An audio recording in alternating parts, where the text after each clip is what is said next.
बच्चों straight line motion पर based एक और शानदार कॉन्सेप्चुअल क्वेश्चन में बोला गया है कि हमारे पास में एक बाइसिकल के लिए, एक साइकिल के लिए वेलोसिटी और डिस्प्लेसमेंट के बीच में एक ग्राफ दिया गया है।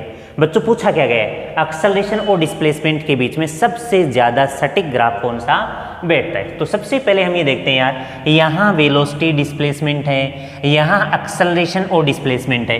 तो बच्चों एक हमारे पास रिलेशन होता है A=v.dv/dx। इससे आप इसका डायरेक्टली अंदाज़ा लगा सकते हैं। कैसे? सबसे पहले मैं बात करता हूँ यहाँ से यहाँ तक की।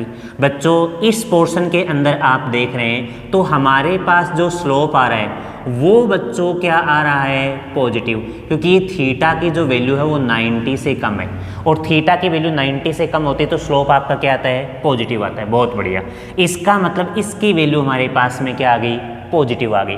बच्चों वेलोसिटी का डिस्प्लेसमेंट के साथ रिलेशन क्या है, लीनियरली है।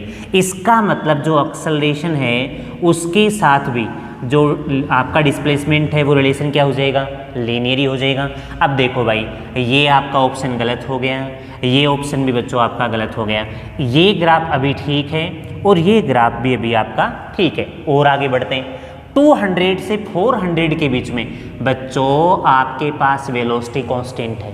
वेलोसिटी कांस्टेंट है तो स्लोप कितना हो गया, 0, क्योंकि भाई dv की वैल्यू 0 हो गई। इसका मतलब हम आगे वाले पोर्शन में क्या बोलेंगे कि हमारे पास ये वाला पोर्शन जो है इसकी बात कर रहे हैं जनाब, ये 0 हो गया। इसका मतलब एक्सेलरेशन कितना आना चाहिए, 0।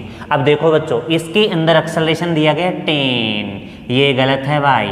इसमें देखो 0 आ रहा है, इसका मतलब सही कौन सा है, यही आपका एकदम से सटीक बैठता है। तो ऐसे आप डायरेक्टली भी अंदाज़ा लगा सकते हैं कि भाई अपना कौन सा ग्राफ सबसे ज़्यादा सटीक बैठता है।